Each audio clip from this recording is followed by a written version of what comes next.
ստեղծել տեսանելի օրգանական կապ դատական համակարգի եւ իշխանության միակ տիրոջ ժողովրդի միջեւ։ Այսօր այդ կապը չկա, այդ կապը գոյություն չունի։ Դրա համար այս բոլոր խնդիրները առաջանում են։ Ընդհանրապես ոչ մի հաշվետվողականություն չկա։ Ընդհանրապես մեր իրավատական մենթալիտետը շատ խնդրահարույց է, որտեվ կարող է ասվել, որ սենց է ու տենց է, ինչի է տենց է։ Նկատի ունեմ, ես չեմ ժխտում խնդիրները, բայց մենք պետք է հասկանանք, անկախ դատական համակարգ չի նշանակում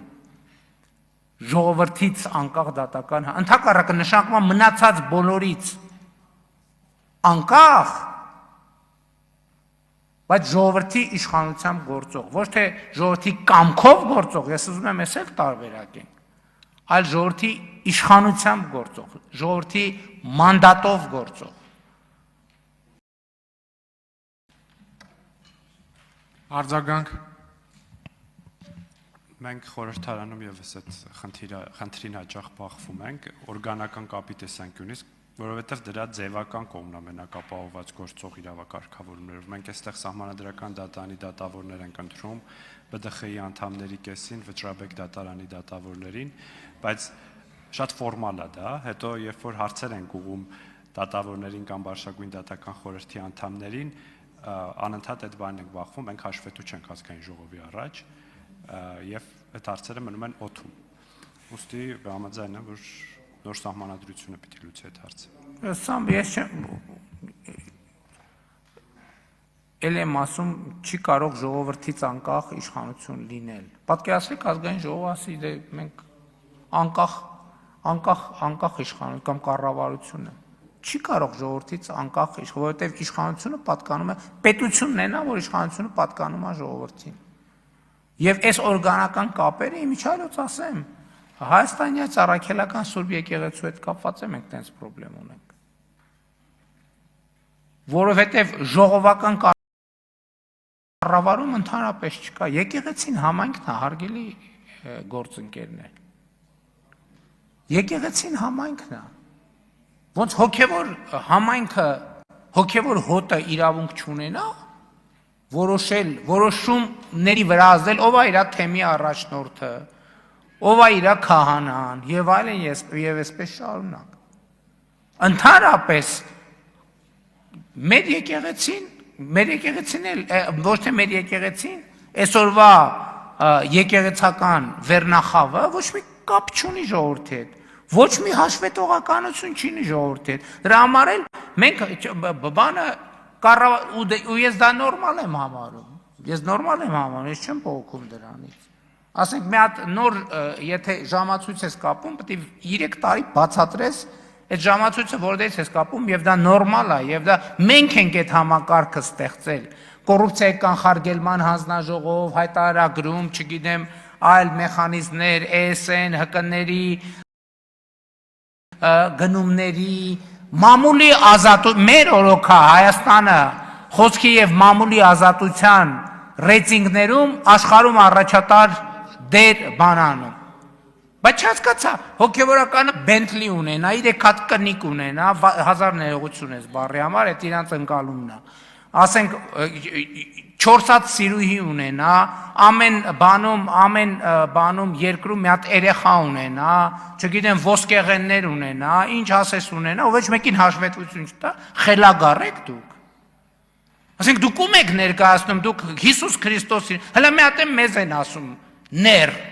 Դուք ձեզ հայելու մեջ տեսել եք ընդհանրապես։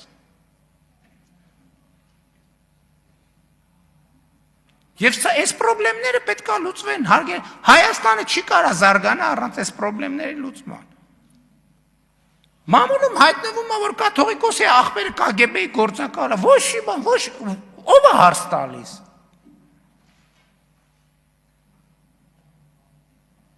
KGB-ի գործակալը ու հիմա նոր Նախճեվանի թեմի առաջնորդ է։ Ոչ մի բան, հա, ոչ հենց տենց էլ պետք է լինի։ Այս կներեք խելագարություն ասենց ման ոնց կարա լինի։ Մի հատ էլ ասում են ոնց բանի կաթողիկոսի անձնական կյանքին խառնվում եք։ Ոնց կաթողիկոսը անձնական կյանք ունի, այսինքն վարչապետը անձնական կյանք չունի, չի կարա ունենա, բայց կաթողիկոսը անձնական կյանք ունենա։ Էսա կսկսեն բանի եպիսկոպոսների սեռական կողմնորոշման իրավունքը պաշտպանել։ Միջազգային բաներով, կոնվենցիաներով։ Բա հարցազրույց եղավ եկեղեցու սպասավորը, ով ներսից գիտի, ասում է բանը ինչ որ մեկը սեռական կողմնորոշում ունի, ինձ հենց չի էլ հետաքրքրում ավանդական, ոչ ավանդական, որտեղ ինչ է շնակում եպիսկոպոսը սեռական կյանք չպետք է ունենա։ Ու ոնց Հայաստանում մարդ կա, որ մտածում է կարա ուրիշ բան տեղի ունենա, Հայաստանում մարդ կա, որ պաշտպանում է այս դիրքորոշումը, բացառված է, որ այդ մարդը Հայաստանի հետ կապ ունենա։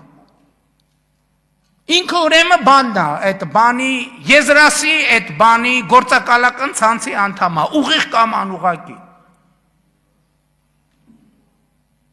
Մեկը մեր մասին մի հատ հայտարարություն անի, ասի տեսել եմ բանում անտառում փռշտալիս։ Լսեք, ամիսներով կքննարկեն։ Հիմա մեկը KGB-ի գործակալ է, մեկը բան է։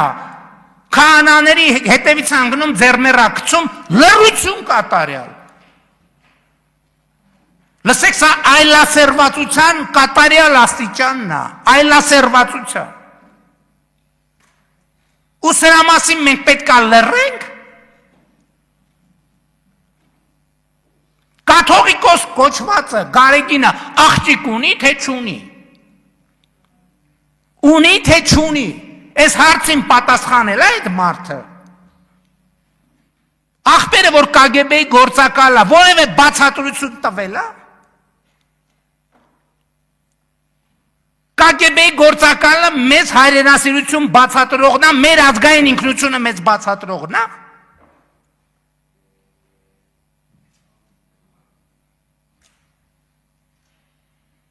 Ու մարդիկ ստենց սովորական բան են անում, հա, տենց ապրում են իրանց համար, հա։ Մայրաթոր Սուրբ Էջմիածնում մեկը բոսյակա, մեկը բան, մոլագար սեռական, ու մենք մեր կյանքով ապրում ենք, ինչ ա եղել, հա, իրանց անձնական կյանքն է։ Ու մենք եկեղեցու դեմ պայքար ենք տանում, մենք կոնֆլիկտ ունենք եկեղեցու դեմ, եկեղեցին բոսյակն է եկեղեցին, բոսյակը եկեղեցին է, սեռական մոլագարը եկեղեցին է, գանձագողը եկեղեցին է, KGB-ի գործակալը եկեղեցին է, լսեք, ես կյանքս կդնեմ դրանցից իմ սրբություն